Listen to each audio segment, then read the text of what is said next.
Hello everyone, मेरा नाम अंकित है and I'm back with the next video of the series, The Daily Stoic.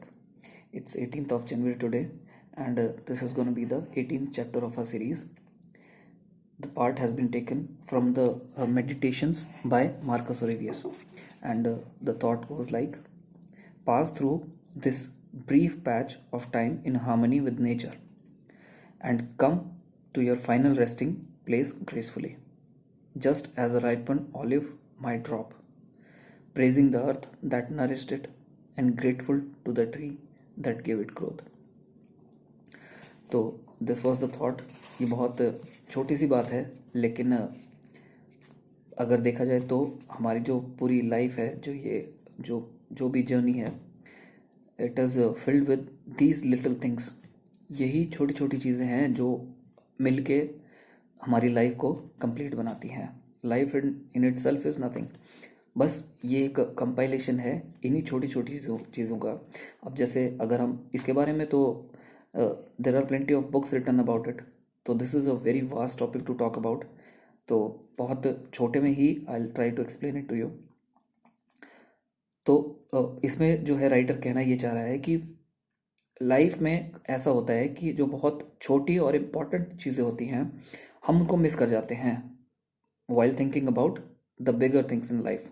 हम career के बारे में सोचते हैं, हम जॉब के बारे में सोचते हैं, हम आगे फ्यूचर प्लानिंग करते हैं और बहुत सारी ऐसी चीज़ें हैं जो बहुत बड़े लेवल पे होती हैं. तो उसके चक्कर में हम बहुत छोटी और बहुत ही क्रूशल चीज़ों के बारे में हम सोचना बंद कर देते हैं और हम उनको ओवरलुक कर देते हैं. जैसे कि अब आप एक एग्जांपल के तरीके से इसको समझिए कि there is a person who is blind by birth. तो he hasn't seen anything in this world. He has what he knows about this world is, he knows about the beauty of this world is through hearing what he has heard from his near and dearest.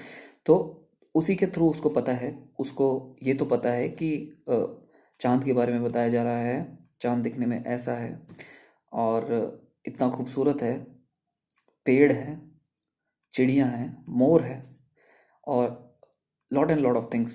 So he has heard about all those things but he hasn't experienced those things by himself. तो हम मान लीजिए कि he has gone through an operation and he gets his vision. तो अब आप एक बार उसके बारे में सोच के देखिए कि how would he see that world, see this world. वो अब हर चीज़ को इतनी माइन्यूटली ऑब्जर्व करेगा. He will be having an artistic eye. अब इसके बारे में जैसे एक बुक नहीं, सॉरी, एक डॉक्यूमेंट्री टाइप एक मूवी है, the ship of Theseus. If I would recommend कि आप उस मूवी को ज़रूर देखेंगे. It is a really life changing movie. तो उस मतलब लेटिंग दैट असाइड, मैं कह रहा था कि अब उस आदमी के बारे में आप सोचिए कि वंस ही गेट्स विजन, तो अब वो कैसे देखेगा इस दुनिया को. तो that's the way we should always look at this world. अब बात रही ऐसे ही देखने की, वो बिल्कुल माइन्यूट चीज़ों को ऑब्जर्व करेगा, वो हर चीज़ में उसको खूबसूरती दिखेगी. तो दैट इज वाई दे से कि it is not about the beauty outside, it's about the beauty inside that person. अब ब्यूटी बाहर नहीं होती है, beauty is in the eyes of the person. देखने वालों की आंखों में होती है खूबसूरती. हर चीज़ खूबसूरत है, बदसूरत कोई चीज़ नहीं होती इस दुनिया में. बस नज़रिया चाहिए आपको उस चीज़ को देखने का. अब दूसरी चीज़, एक दूसरा एग्जांपल लेते हैं. जैसे कि यही है कि जिस आदमी के पास जो चीज़ है उसको उसकी वैल्यू कम पता होती है.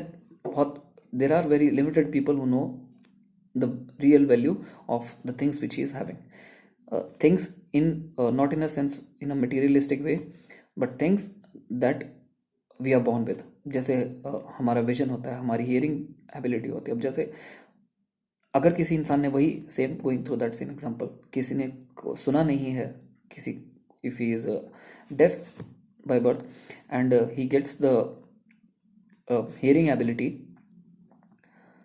तो उसको फिर आप एक सोच के देखिए, जैसे आपके पास में कहीं कौवा आवाज़ कर रहा होता है, तो वो आपको most of the people see it very irritating way, तो उसको उड़ाते हैं, ऐसा करते हैं, तो उसको इरिटेटिंग कहा जाता है. लेकिन अगर किसी ने आवाज़ नहीं सुनी है तो उसको वो कौवे की आवाज़ भी कैसी लगेगी। तो the point what I am trying to make is everything is beautiful. आप उसको ऐसे देखिए, जिंदगी जीने का तरीका ही यही है। जैसे हम भूल जाते हैं उन चीज़ों को in the rush of this world. अपनी इस भाग दौड़ में लाइफ में हम उन चीज़ों को देखना ही भूल जाते हैं। तो यही है कि you need to have clarity about those things and in seeing what others can't see। आप कोशिश करिए, और जितने आपके पास लोग आपसे जुड़े हुए हैं आप उनको भी वो चीज़ कोशिश करिए कि वो भी उस चीज़ को, क्योंकि आप लाइफ को तभी बेटर प्रॉपर तरीके से एंजॉय कर पाएंगे जब आप उन चीज़ों में माइन्यूट डिटेल्स में आप उनको देख पाएंगे। Finding grace and harmony in places that others overlook. तो ये चीज़ आपकी लाइफ को बहुत बहुत ही अच्छी और फुलफिलिंग बना देगी। तो that's it guys, this was the thought for today and I hope you like it. Thanks a lot and have a good night.